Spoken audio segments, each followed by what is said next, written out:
Kalau pelaku sendiri justru malah bapak sambungnya atau bapak tirinya, pelakunya.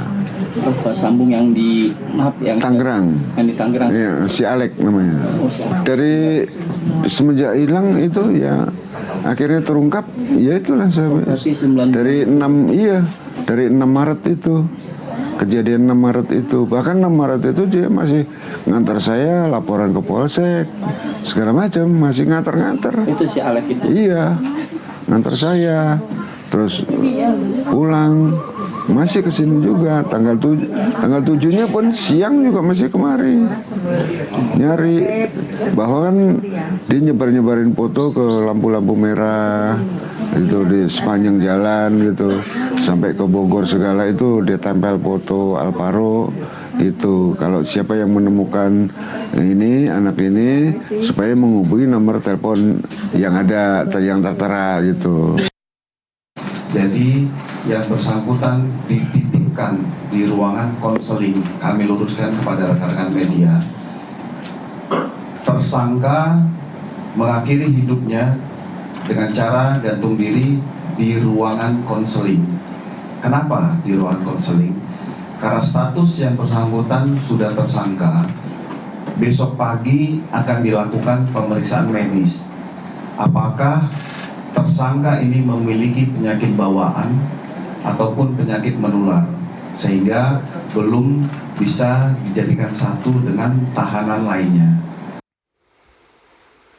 Saya kembali ke AKP Bima. Mas Bima, ini tadi pernyataan dari kepolisian juga disebutkan bahwa tersangka pelaku itu kan sebelumnya dititipkan di ruang konseling ya. Anda bisa menggambarkan ruang konseling itu kan bukan ruang tahanan ya berarti ya? Siap. Ya. Gimana Mas Bima? Apakah Anda bisa menggambarkan bahwa ruang konseling itu berbeda dengan ruang tahanan kan? Ya.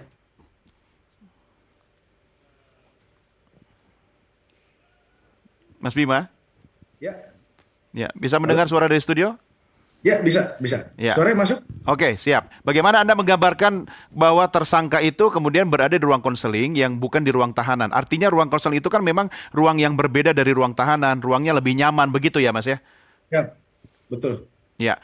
Ya, Nah, dapat kami jelaskan di sini kenapa tersangka bisa berada di ruang konseling. Yang pertama, karena pada saat itu tersangka posisi masih dalam pemeriksaan BAP tersangka, yang dimana sebelumnya kita sudah melakukan pemeriksaan sebagai saksi, dan setelah itu kita melaksanakan gelar perkara untuk meningkatkan status saksi tersebut menjadi tersangka. Setelah kita lakukan gelar perkara, kita laksanakan atau kita lakukan BAP terhadap tersangka tadi sampai dengan kurang lebih pukul 2 atau jam 3 pagi. Setelah itu akan kita naikkan ke ruang tahanan, namun ada beberapa prosedur yang harus dilakukan seperti pengecekan kesehatan terlebih dahulu, dan untuk pengecekan tersebut bisa dilakukan di pagi hari. Oleh karena itu, kita taruh sementara tersangka tersebut di ruangan itu dengan diawasi oleh anggota. artinya dalam ruangan itu ada anggota yang menemani, begitu? Pada saat itu ada anggota, namun saat kejadian mungkin di sini kita juga melihat atau memperhatikan kelelahan dari anggota tadi. Di situ tidak ada anggota pada saat kejadian.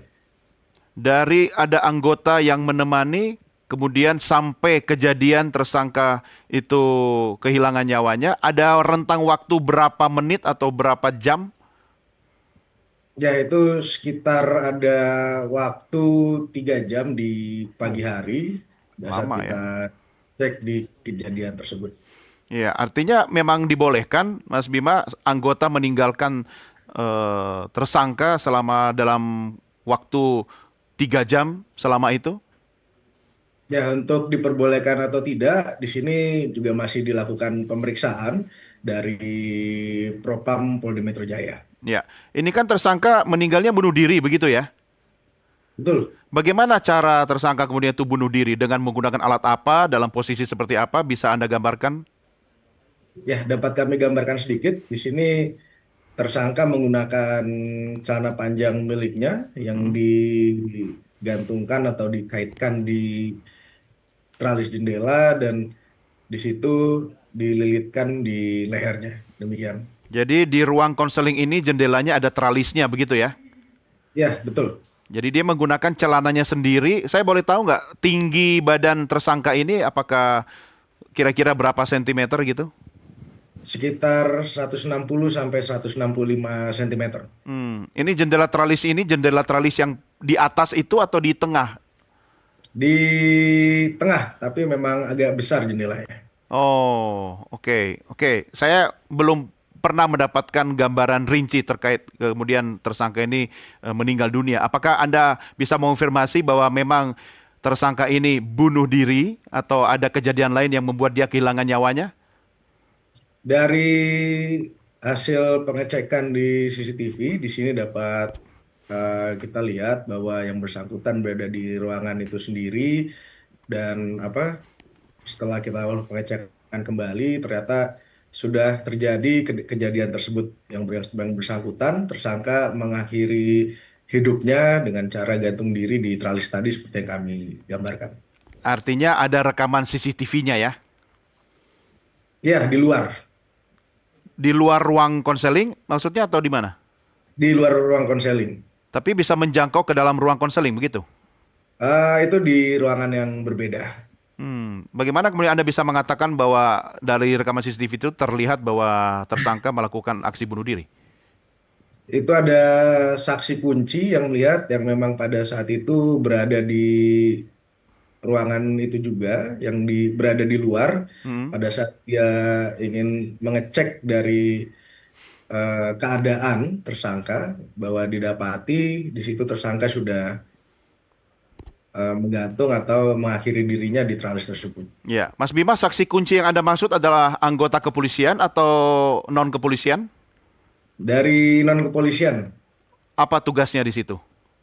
Di situ yang bersangkutan juga sebagai saksi yang dimana juga kita ambil keterangannya pada hari itu. Ya, saya cuma tidak bisa membayangkan ketika ada saksi kunci, kemudian untuk melakukan bunuh diri, dia kan harus melepaskan celana panjangnya, mengikatkan ke teralis, kemudian melilitkan ke lehernya, mungkin begitu ya?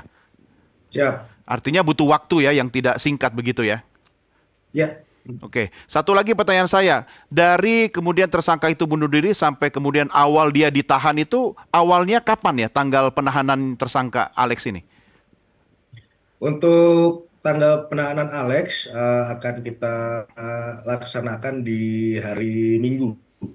Hari Minggu kapan? Hari Minggu kemarin sekitar tanggal 23. Oh, oke, baik. Mas Reza, ada komentar? Serius tidak kita berbincang tentang tahanan yang mati di kantor polisi? Jawabannya harus serius. Gitu ya. Tapi seriusnya itu seberapa serius? Nah, kenapa? Karena dia tersangka atau ya gimana? karena kita setiap kali menganggap yang namanya maaf ini, labeling ya, namanya tahanan, namanya napi, itu kan manusia kasta bawah. Dianggap sebagai sampah. Jadi tidak peduli juga kita kalau ada orang mati di dalamnya. Tapi jangan salah, itu anggapan orang, bukan anggapan saya. Saya justru sependapat dengan misalnya ketika pemerintah Inggris melakukan, mencoba menghitung ya, per insiden tahanan mati di kantor polisi itu berapa nilainya, di riset, pakai kalkulator. Keluar angka per insiden 1,67 juta pound sterling. Dahsyat tidak? Dahsyat kan? Itu per insiden. Dan bisa dipastikan dalam 1 tahun tidak mungkin ada 1 insiden saja. Tambah lagi, polisi harus bayar berapa ke pihak keluarga tahanan. Terlepas apakah tahanan itu bersalah atau tidak bersalah, karena toh proses persidangannya juga tidak dimulai. Tapi yang jelas ketika ada tahanan meninggal di kantor polisi, itu kan menunjukkan, maaf kata, kegagalan otoritas kepolisian memastikan bahwa proses hukum terhadap orang ini berjalan. Kan begitu pemaknaannya. Karena proses hukum belum berjalan kan? Dan gagal dijalankan itu. Siapa yang mau disidang? Iya, siapa yang disidang? Karena ternyata gagal mengamankan orang yang semestinya berproses hukum. Nah, di Inggris, kalau ada insiden semacam itu, kantor polisi setempat itu diharuskan membayar ganti rugi ke pihak keluarga tahanan ribuan pound sterling. Di sini enggak. Saya tidak tahu ada atau tidak, mungkin Pak Bima Sakti yang bisa memberikan jawaban. Tapi saya ingin mengatakan ada deskripsi situasi yang sangat-sangat konkret yang disodorkan oleh pemerintahan Inggris untuk menggedor kesadaran kita bahwa ini bukan masalah sepele.